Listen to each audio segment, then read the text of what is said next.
Hello friends, welcome to Adarsh Vidya. Friends, पिछली video में हमने सुपर प्रॉफिट मेथड का सम देखा था। ओके, और अभी भी कुछ स्टूडेंट हैं जो वीडियो में अपना जो रोल नंबर और नेम कमेंट नहीं कर रहे हैं। तो प्लीज़ आप जो भी वीडियो अपलोड हो रही है कॉलेज में से, वो सारी वीडियो आप देखिए और कमेंट्स में अपना नाम और आपका नंबर लिखिएगा। ओके, ताकि आपकी अटेंडेंस यूनिवर्सिटी में पहुंच पाए। ओके, चलिए अब बात करते हैं एक आज नए टॉपिक के बारे में। जैसे कि हमने बात की थी पहले कि गुडविल का मतलब क्या होता है। Goodwill is the Prestige goodwill is the Prestige of the company. Okay, अब मान लीजिए कि एक कंपनी है ए लिमिटेड। ओके, ए लिमिटेड की एक कंपनी है और उसकी नेट एसेट्स मान लीजिए कि 10 लाख रुपीस है। ओके, ए लिमिटेड जो है और उस ये जो बिजनेस है मान लीजिए कि पिछले 8 ईयर से चल रहा है। ओके, कंपनी जो है अच्छा खासा मुनाफा भी कर रही है। ओके, अच्छा खासा प्रॉफिट कर रही है और इस कंपनी की नेट एसेट्स मान लीजिए कि 10 लाख रुपीस है फॉर एग्जाम्पल। ठीक है, अब जो कंपनी है ये 8 साल से मार्केट में है तो ऑब्वियसली उसकी एक प्रेस्टीज होगी। ठीक है, और ये जो कंपनी है पिछले सालों से बहुत सारा प्रॉफिट भी करती आ रही है।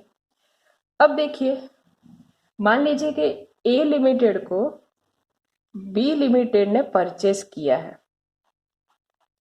ओके, बी लिमिटेड परचेस ए कंपनी। ओके, अब क्या होगा कि मान लीजिए कि बी लिमिटेड ने ए लिमिटेड को परचेस किया और परचेस प्राइस उसने पे की 15 लाख रुपीस। अब ये क्यों परचेस प्राइस पे की उसने 15 लाख, जबकि ए लिमिटेड की नेट एसेट्स जो है वो तो 10 लाख रुपीस थी। तो बी लिमिटेड ने 5 लाख रुपए ज्यादा क्यों दिए? वाई? कोई ऐसे ही 5 लाख रुपीस ज्यादा नहीं देता। ठीक है, बट क्या होता है कि ए लिमिटेड जो है अब किसकी हो जाएगी? बी लिमिटेड की। ठीक है, तो ए लिमिटेड का जो भी बिजनेस का जो भी फायदा होगा अब फ्यूचर में किसको मिलने वाला है? बी लिमिटेड को मिलने वाला है।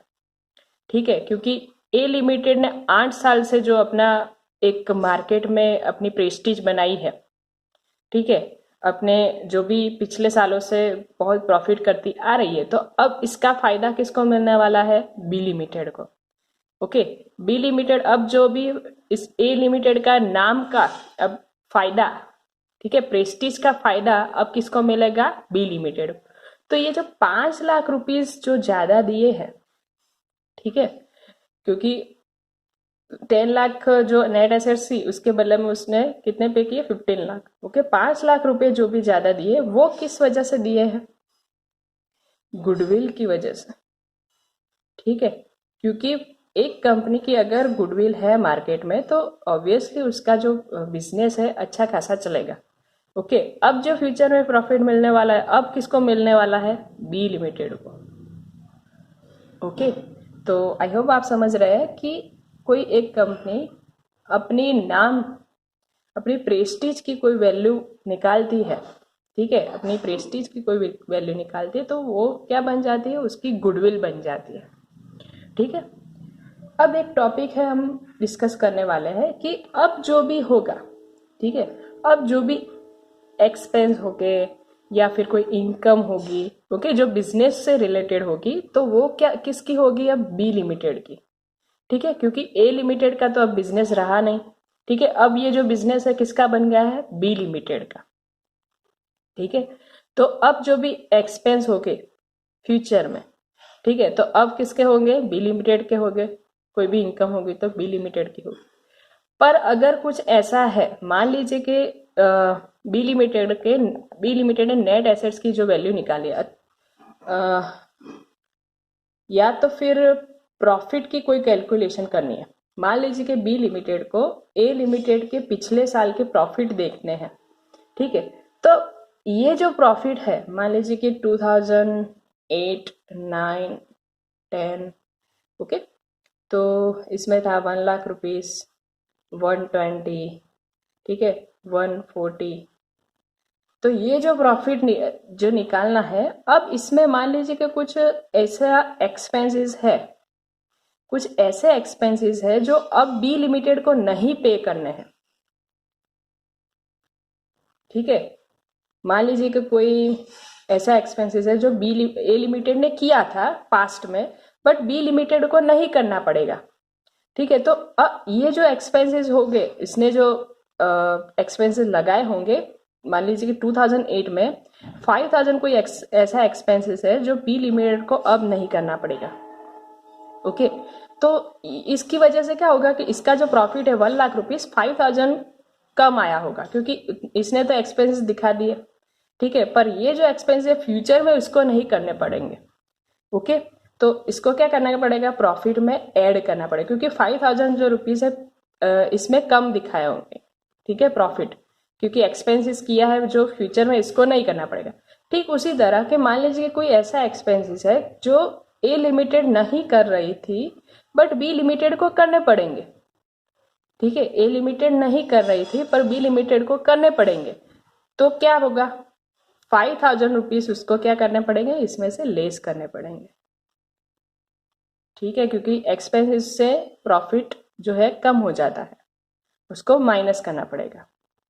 तो आपको याद ये रखना है कि अगर कोई ऐसा एक्सपेंसेस है जो फ्यूचर में नहीं करना पड़ेगा तो आपको ऐड करना है, पर कोई ऐसा एक्सपेंसेस है जो फ्यूचर में होगा, बराबर, जो फ्यूचर में करना पड़ेगा, तो आपको क्या करना पड़ेगा, माइनस, ठीक है। तो आपको एक सेंटेंस याद रखना पड़ेगा कि अगर फ्यूचर का कोई भी एक्सपेंसेस करना है तो आपको लेस करना पड़ेगा, ठीक है। और फ्यूचर की कोई इनकम होने वाली है तो आपको क्या करनी पड़ेगी, प्लस, क्योंकि इससे क्या होगा, आपका प्रॉफिट, एक्सपेंसेस प्रॉफिट कम होगा और इनकम से क्या होगा, प्रॉफिट ज्यादा बनेगा। अब मान लो कि कोई एबनॉर्मल लॉस दिया गया है आपको, एबनॉर्मल लॉस, मान लीजिए कि 2009 में जो ए लिमिटेड में कोई फायर के दौरान उसका गुड्स जो है बर्न बाय फायर, ठीक है। तो क्या होगा कि मान लीजिए कि इसको 10,000 रुपीज का लॉस हुआ था ड्यू टू फायर, ठीक है। तो इसकी वजह से क्या होगा, इसका प्रॉफिट जो है 10,000 रुपीज कम आता होगा, ठीक है। पर ये जो है एबनॉर्मल लॉस है, तो आपको ये याद रखना है कि एबनॉर्मल लॉस जो दिया गया हो तो आपको इसको इग्नोर करना है और प्लस कर देना है प्रॉफिट में, कोई भी एबनॉर्मल लॉस हो, ठीक है। क्योंकि अब जो फ्यूचर में होने वाला है वो तो कोई फिक्स नहीं है, ठीक है। आपको प्रॉफिट जो भी ध्यान में रखना है, तो ये एबनॉर्मल लॉस है तो आपको क्या करना पड़ेगा, ऐड करना पड़ेगा। मान लो कि कोई उसने गलती की है, ठीक है। मान लीजिए कि 2009 में इसने क्लोजिंग स्टॉक, ये आपको आएंगे एडजस्टमेंट, क्लोजिंग स्टॉक की वैल्यू जो है इसने ज्यादा निकाली है 5,000 रुपीज, ठीक है। तो आपको पता है कि अगर क्लोजिंग स्टॉक ज्यादा हो तो प्रॉफिट भी ज्यादा दिखाएगा, ठीक है। तो आपको क्या करना पड़ेगा, प्रॉफिट ज्यादा दिखाएगा तो आपको जो रियल प्रॉफिट है उसमें से क्या करना पड़ेगा, माइनस करना पड़ेगा 5,000, क्योंकि क्लोजिंग स्टॉक की वैल्यू इसने ज्यादा निकाली है 2009 में। और ये जो क्लोजिंग स्टॉक है दूसरे साल क्या बन जाएगा, ओपनिंग स्टॉक बन जाएगा। और ओपनिंग स्टॉक में क्या होता है कि अगर ओपनिंग स्टॉक ज्यादा हो तो प्रॉफिट क्या होगा, कम होगा, तो इसमें आपको प्रॉफिट में क्या करना पड़ेगा, 5,000 प्लस करना पड़ेगा। तो मेन हम ये देखने वाले हैं कि अगर कोई ऐसा एक्सपेंडिचर है जो फ्यूचर में होने वाला है तो आपको माइनस करना पड़ेगा, कोई इनकम है जो फ्यूचर में मिलने वाली है तो प्लस करना पड़ेगा। कोई एबनॉर्मल लॉस है जो अब नहीं होने वाला तो प्लस करना पड़ेगा। क्लोजिंग स्टॉक की वैल्यू अगर ज़्यादा निकाली है तो प्रॉफिट भी ज़्यादा होगा तो आपको प्लस करना पड़ेगा, सॉरी माइनस। और ओपनिंग स्टॉक की वैल्यू अगर ज़्यादा है तो आपको प्लस करना पड़ेगा। ठीक है, ज़्यादा आपको सम जब स्टार्ट होगा तब ध्यान में रहेगा। तो देखते हैं अब सम नंबर 29। और ये जो सम है आपका मोस्ट IMP क्वेश्चन है, क्योंकि हमारी जो यूनिवर्सिटी है उसमें भी पूछा गया है 3 बार। ओके, तो पेज नंबर है 73 और सम नंबर 29। ठीक है, चलिए स्टार्ट करते हैं।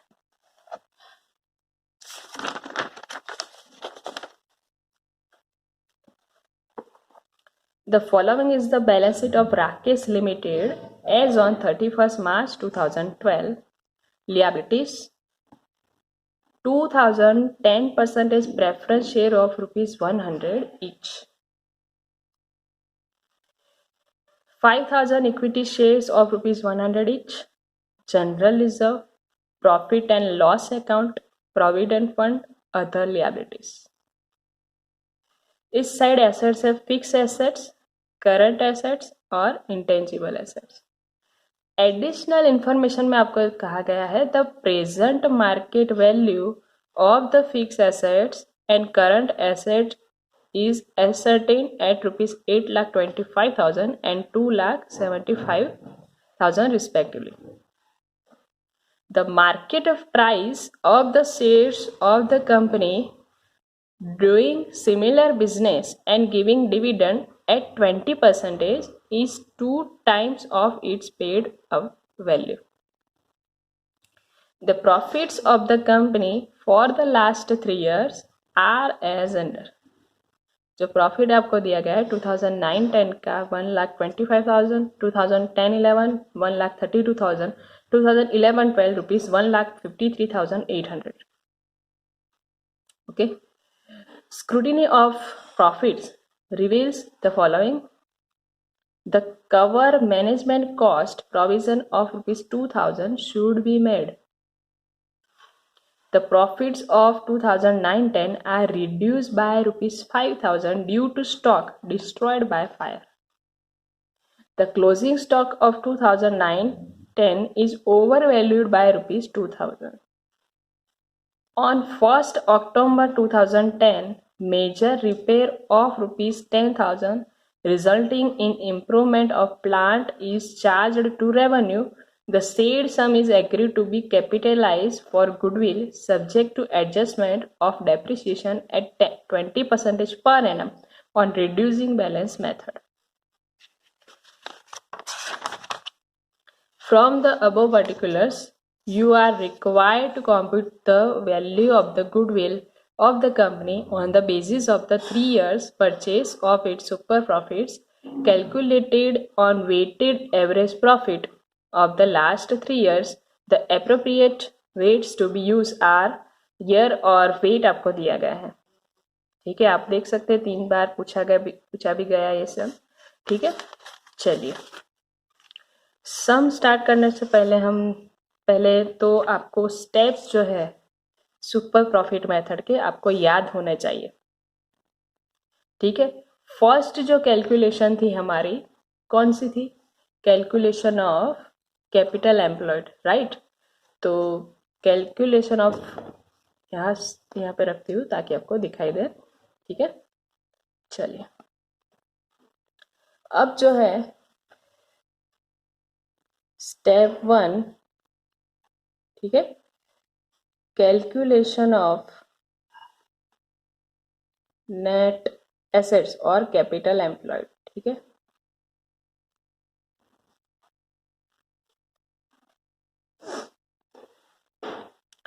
अब जो है कैलकुलेशन ऑफ कैपिटल एम्प्लॉयड और इसका फॉर्मूला क्या है? Total assets minus total liability. Okay, तो एसेट्स में देखा जाए तो आपको दिया गया है fix assets, current assets and intangible assets. पर इंटेंजिबल एसेट्स को हम इग्नोर करते हैं हर बार। ओके, इंटेंजिबल एसेट्स लिखी नहीं जाती इसमें, पर इनकी जो फिक्स एसेट और करंट एसेट्स की आपको मार्केट वैल्यू दी गई है। तो हमने पहले भी बात की थी कि अगर आपको कोई एसेट्स मार्केट वैल्यू दी गई हो तो आपको मार्केट वैल्यू ही ध्यान में रखनी है, ठीक है। तो यहाँ पे कहा गया आपको the present market value of the fix assets and current assets is certain at rupees 8,25,000 and 2,75,000, ठीक है। तो दोनों की आपको जो मार्केट वैल्यू दी गई है तो हम लिख लेंगे यहाँ पे फिक्स एसेट्स की मार्केट वैल्यू जो है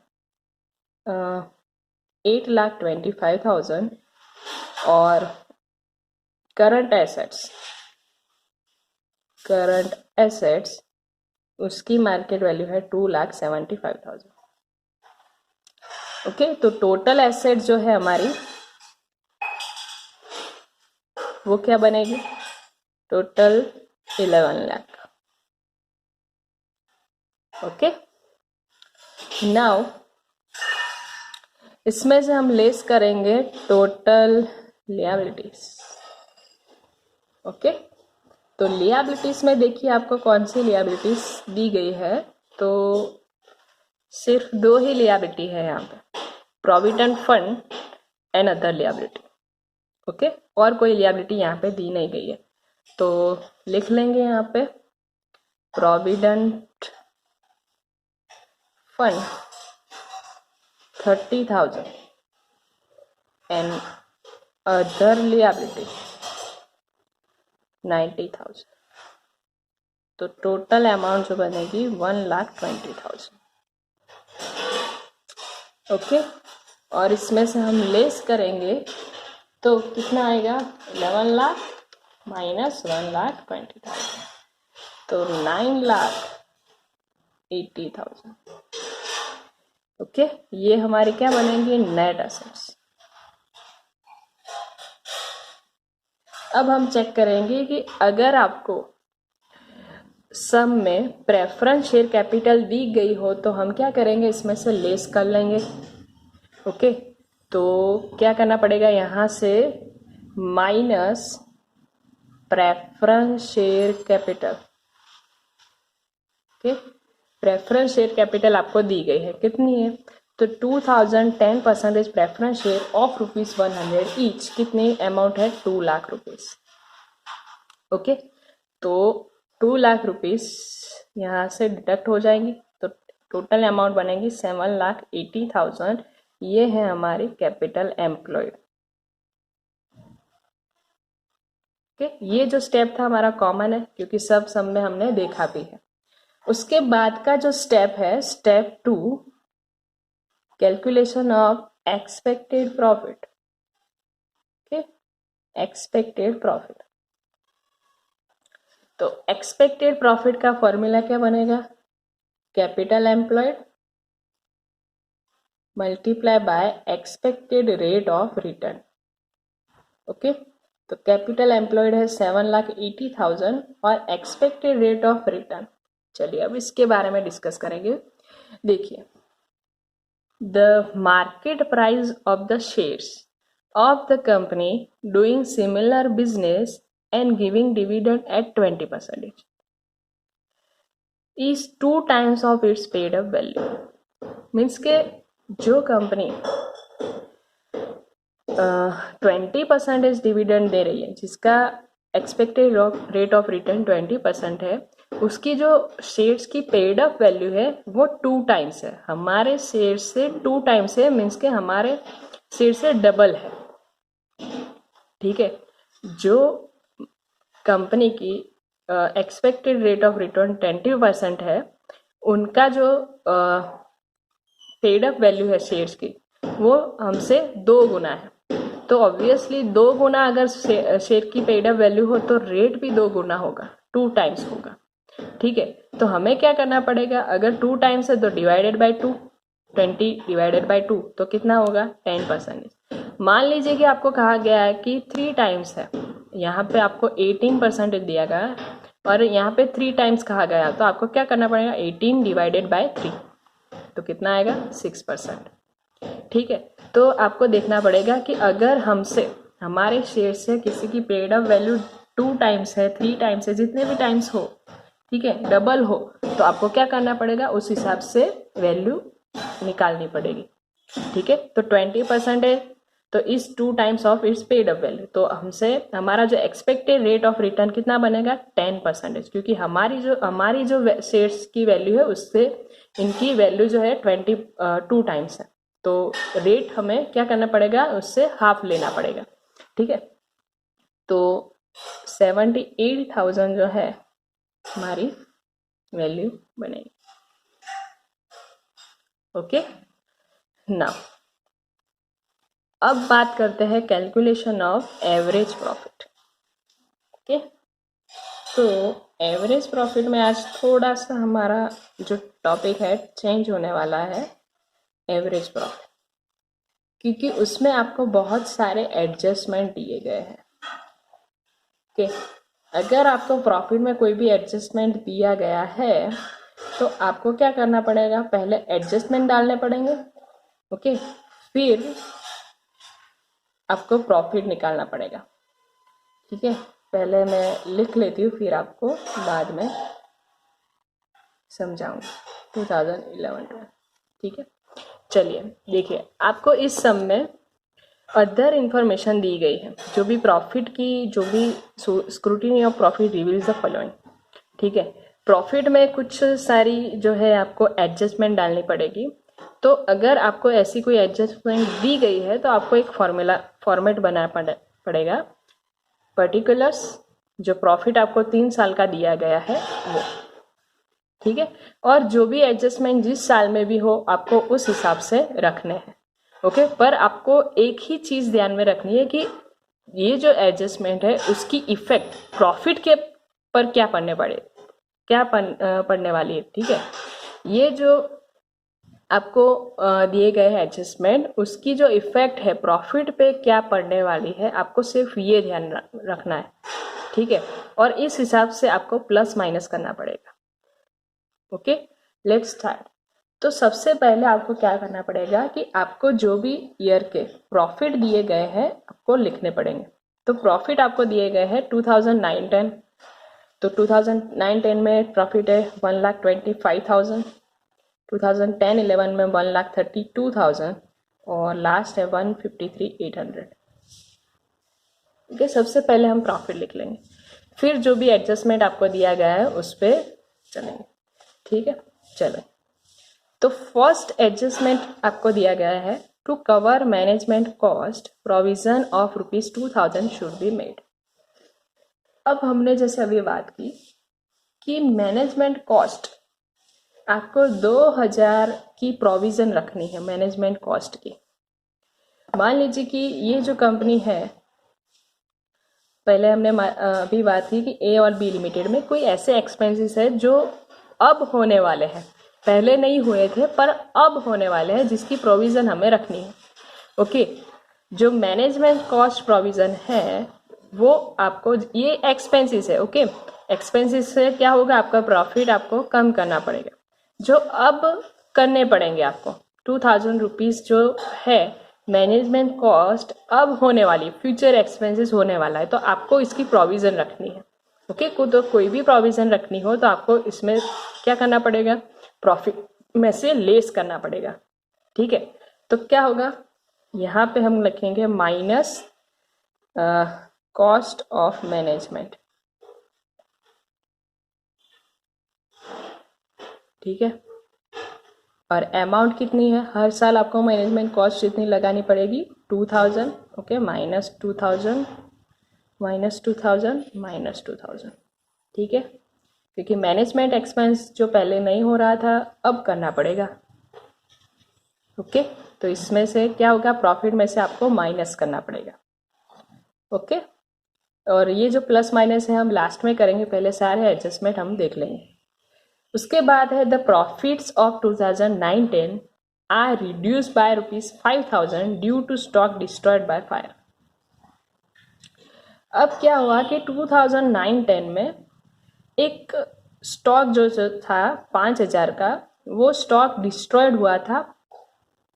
ठीक है, और इसके वजह से आपने क्या किया है, प्रॉफिट रिड्यूस हो गया है, 5,000 रिड्यूस हो गए। ओके, तो हमने अभी बात की कि अगर आपको कोई एबनॉर्मल लॉस दिया गया है, ओके, जो stock destroyed by fire is your abnormal loss. ठीक है, कोई एबनॉर्मल लॉस दिया गया है तो आपको क्या करना पड़ेगा, उसकी वजह से आपने प्रॉफिट को कम किया होगा। ठीक है, 2009-10 में अगर आग लगी है ड्यू टू स्टॉक आपका जो ड्यू टू फायर आपका जो स्टॉक डिस्ट्रॉयड हुआ है 5000 का, तो उसकी वजह से क्या हुआ होगा कि आपका जो प्रॉफिट है 5000 आपने कम दिखाया होगा। ठीक है, तो आपको क्या करना पड़ेगा, ये जो 5000 है उसमें प्लस करने पड़ेंगे, क्योंकि लॉस हुआ था तो आपने 5000 प्रॉफिट रिड्यूस किया है, तो आपको इसकी उल्टी असर देनी है। ओके, अपोजिट इफेक्ट आपको देनी पड़ेगी। कोई भी आपको अगर फॉल्ट हो गया है तो आपको उसकी अपोजिट इफेक्ट देनी पड़ेगी और इसमें क्या करना पड़ेगा, इसको ऐड करना पड़ेगा। ओके, तो यहाँ पे हम लिखेंगे plus stock destroyed by fire, जो पहले नुकसान हो गया है और उसकी वजह से आपको प्रॉफिट आपने कम दिखाया है, तो आपको उसकी अपोजिट इफेक्ट देनी पड़ेगी। ठीक है, समझ में आ रहा है आई होप आपको। तो यहाँ पे आप क्या करेंगे, प्लस 5000। क्यों एक में ही, क्योंकि जो आग लगी है वो 2009-10 में, तो हम जो भी इफेक्ट डालेंगे 2009-10 के प्रॉफिट में ही डालेंगे। ओके, चलिए, इसके बाद आपको कहा गया है कि the closing stock of 2009-10 is over valued bye ₹2000। अब ये टॉपिक भी हमने अभी डिस्कस किया कि क्लोजिंग स्टॉक और प्रॉफिट दोनों एक जैसे, ठीक है, एक जैसे मीन्स के अगर क्लोजिंग स्टॉक ज्यादा है तो आपका प्रॉफिट भी ज्यादा होगा, अगर क्लोजिंग स्टॉक कम दिखाया है आपने तो आपका प्रॉफिट भी कम दिखाएगा। ठीक है, तो आपने क्या किया है, एक गलती कर दी है कि 2009-10 में आपने जो क्लोजिंग स्टॉक है उसकी वैल्यू जो है 2000 ज्यादा निकाल दी थी। तो क्या हुआ होगा कि अगर क्लोजिंग स्टॉक की वैल्यू आपने ज्यादा निकाली है तो क्या हुआ होगा कि प्रॉफिट भी ज्यादा आया होगा। ठीक है, तो अगर प्रॉफिट ज्यादा आया होगा तो आपको क्या करना पड़ेगा, इसकी अपोजिट इफेक्ट डालनी पड़ेगी, आपको प्रॉफिट 2000 कम करना पड़ेगा, मीन्स के 2000 आपको क्या करने पड़ेंगे, लेस करने पड़ेंगे। ओके, तो क्या ये आपको याद रखना है कि क्लोजिंग स्टॉक अगर ओवर वैल्यूड है तो आपका प्रॉफिट ज्यादा दिखा रहा होगा, तो आपको उसकी अपोजिट इफेक्ट डालनी है, आपको 2000 प्रॉफिट क्या करना पड़ेगा, लेस करना पड़ेगा। कौन से ईयर में, कौन से ईयर में आपको करना पड़ेगा, 2009-10 में। ओके, तो यहाँ पे हम लिखेंगे minus over valued of closing stock, over valued of closing stock. ठीक है, और ईयर जो था हमारा 2009-10, राइट, 2009-10 है, तो यहाँ पे हम क्या करेंगे, माइनस 2000, क्योंकि क्लोजिंग स्टॉक ज्यादा है तो प्रॉफिट ज्यादा होगा और आपको क्या करने पड़ेंगे, लेस। अब इसकी दूसरी भी इफेक्ट होगी, क्यों, क्योंकि 2009-10 का जो क्लोजिंग स्टॉक है वो 2010-11 में क्या होगा, ओपनिंग स्टॉक बन जाएगा। ठीक है, तो 2009-10 में अगर आपने ज्यादा 2000 वैल्यू निकाली तो 2010-11 में ओपनिंग स्टॉक भी ज्यादा दिखा रहा होगा, पर ओपनिंग स्टॉक और प्रॉफिट दोनों उल्टा है, अगर ओपनिंग स्टॉक ज्यादा है तो प्रॉफिट कम आएगा और ओपनिंग स्टॉक कम है तो प्रॉफिट ज्यादा आएगा। ठीक है, पर आपने इसमें क्या किया है कि opening stock, obviously closing stock ज्यादा था तो ओपनिंग स्टॉक भी ज्यादा ही होगा, तो आपका प्रॉफिट कम दिखा रहा होगा, तो आपको क्या करना पड़ेंगे, 2000 प्लस करना पड़ेंगे।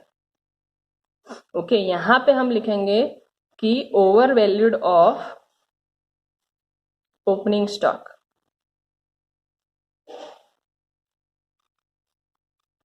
Okay, over valued of opening stock. तो इस एडजस्टमेंट का आपको याद रखना है कि इसकी दो इफेक्ट होगी, एक तो क्लोजिंग स्टॉक में और एक ओपनिंग स्टॉक में दूसरे साल। ठीक है, over valued of closing stock minus होगा और over valued of opening stock जो है प्लस होगा।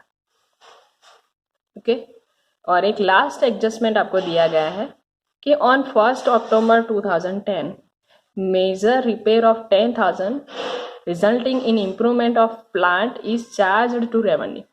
तो देखिए, अब आपने पढ़ा भी होगा कि प्लांट जो है, प्लांट की जो कॉस्ट होती है उसमें अगर हम कुछ रिपेयरिंग एक्सपेंसेस करते हैं या फिर इंस्टॉलेशन एक्सपेंसेस करते हैं तो उसमें ऐड किया जाता है एज अ कैपिटल एक्सपेंडिचर।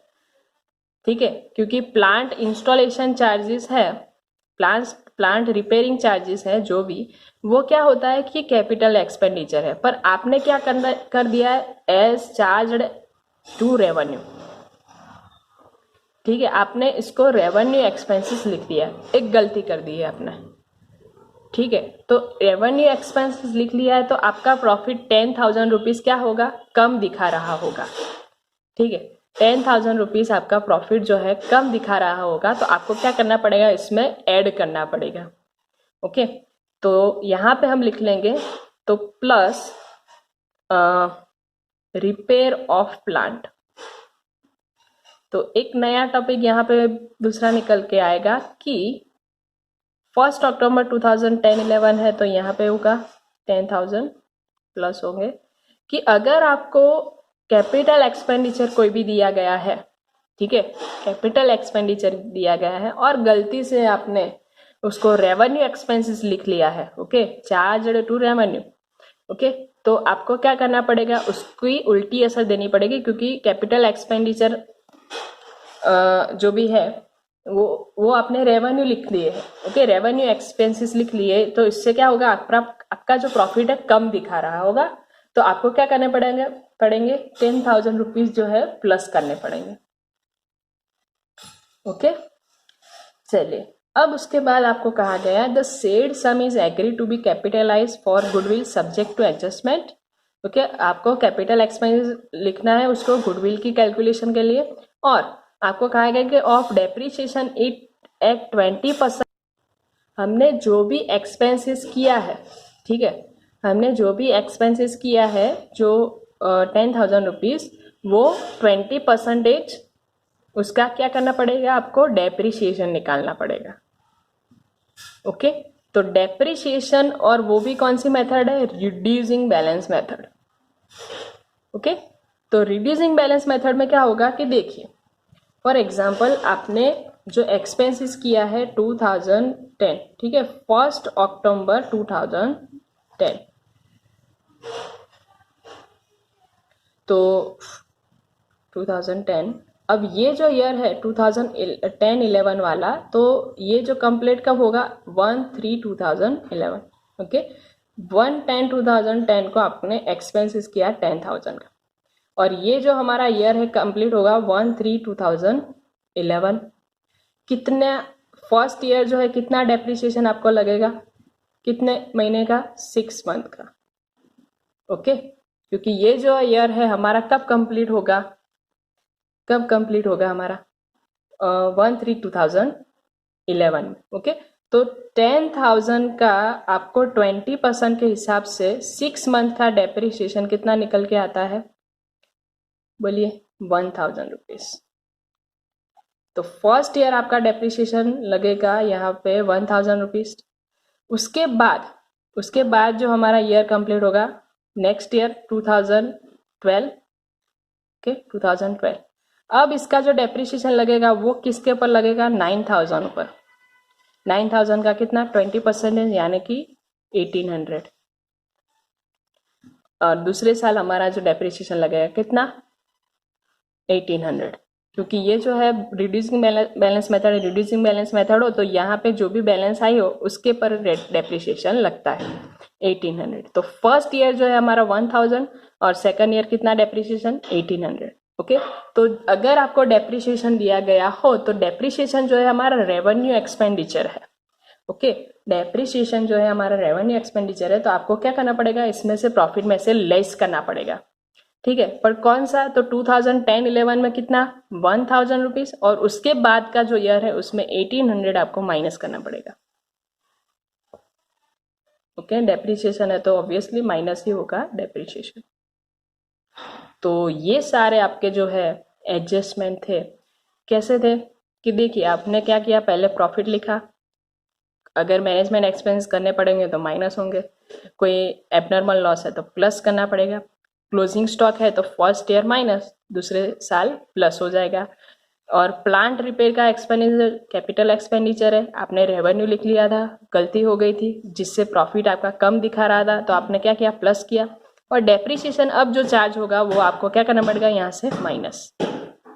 ठीक है, तो अब इसका हम प्लस और माइनस कर लेते हैं और प्रॉफिट की वैल्यू निकाल लेते हैं, फिर हम फाइंड आउट करेंगे एवरेज प्रॉफिट। ओके, तो नाउ आपको 125 और इसकी अमाउंट आएंगे 126। ओके, फिर यहाँ पे निकल के आएगा 132, 142, 141। इसके बाद 153,800 माइनस 2000 माइनस 1800, तो 1,50,000। ओके, प्लस माइनस ही किया है मैंने प्रॉफिट में से। अब हम निकालेंगे यहाँ पे average profit. Okay, average profit. तो एवरेज प्रॉफिट में यहाँ पे आपको कहा गया है कि वेटेड एवरेज प्रॉफिट मेथड आपको अप्लाई करनी है। तो ईयर और प्रॉफिट, ओके, फर्स्ट आपको 2009-10 का हमने प्रॉफिट जो फाइंड आउट किया 1,26,000। ओके, 1,26,000, 141 और 150। ओके, तो यहाँ पे हम लिख लेंगे, तो 126, 141 और 150, और इसका वेट आपको दिया गया है 1, 2 एंड 3, 1, 2 एंड 3। ओके, तो यहाँ पे आपको मिलेगा वेटेड प्रॉफिट 126, 282 एंड 450, राइट। तो टोटल करेंगे 126 प्लस 282,000 प्लस 450,000, तो 8,58,000 हमारा टोटल वेटेड प्रॉफिट है। और यहाँ पे वेट बनेगा 6। कि यहाँ से काम आपका आसान है, जो भी हम करते थे पहले वैसा ही है। ठीक है, तो यहाँ पे वेटेड एवरेज प्रॉफिट कितना निकल के आएगा, तो देखिए, total weighted profit divided by total weight, तो 8,58,000 डिवाइडेड बाय 6। ओके, तो 1,43,000। ओके, अब जो है हम जो फॉर्मूला लिखते थे वही फॉर्मूला आपको यहाँ पे लिखना पड़ेगा, प्रॉफिट। ओके, प्रॉफिट कितना निकल गया है 143, माइनस हम करेंगे नॉन ट्रेडिंग इन्वेस्टमेंट इनकम, पर यहाँ पे आपको कोई भी इनकम दी नहीं गई है, क्योंकि ओके, अब आपको ये फॉर्मूला याद रखना पड़ेगा। ये जो फॉर्मूला सब में हम अप्लाई करेंगे 143। Okay, minus tax, but tax का भी आपको कोई रेट नहीं दिया गया है, तो नीचे अमाउंट आएगी profit after tax 143,000। Okay, minus क्या होगा, लास्ट हम माइनस करेंगे प्रेफरेंस डिविडेंड। यहाँ पे आपको प्रेफरेंस शेयर कैपिटल दी गई थी, तो इसका जो डिविडेंड निकल के आएगा हमें माइनस करना पड़ेगा। ओके, तो 2 लाख का 10% प्रेफरेंस शेयर डिविडेंड, तो कितना होगा 20,000। ओके, 20,000, तो हमारा जो फाइनली एवरेज प्रॉफिट निकल के आएगा 1,23,000। ओके, नाउ अब आपके पास 2 प्रॉफिट है, तो आपका काम आसान है। ओके, यहाँ पे हम लिख लेंगे, अब आपका जो काम है आसान बन जाएगा। क्यों? क्योंकि अब आ रही है सुपर प्रॉफिट। ठीक है, सुपर प्रॉफिट का फॉर्मूला क्या है, एवरेज प्रॉफिट माइनस क्या होगा, एक्सपेक्टेड प्रॉफिट। ठीक है, एवरेज प्रॉफिट हमने अभी फाइंड आउट किया 1,23,000। ओके, तो 1,23,000 माइनस एक्सपेक्टेड प्रॉफिट हमने फाइंड आउट किया था 78,000। ठीक है, तो यहाँ पे हम लिख लेंगे 78,000। तो कितना होगा 123 माइनस 78,000, तो 45,000 आपका सुपर प्रॉफिट निकल कर। ठीक है, और लास्ट स्टेप है हमारा गुडविल। तो गुडविल का फॉर्मूला है super profit multiply by number of year purchase. Okay, super profit की अमाउंट है 45,000 और नंबर ऑफ ईयर परचेस आपको दिए गए थे 3 इयर्स, और इसकी अमाउंट निकल के आएगी 1,35,000 आपकी बनेगी गुडविल। ओके, और ये जो सम है आप प्लीज़ घर पे एक बार ट्राई कीजिएगा। ओके, इसमें कई सारे नए टॉपिक हैं, तो जिसने भी वीडियो देखी है वो अपने कमेंट्स में आपका नाम और रोल नंबर लिखेगा और अपने दोस्तों को शेयर कीजिएगा। Okay, thank you.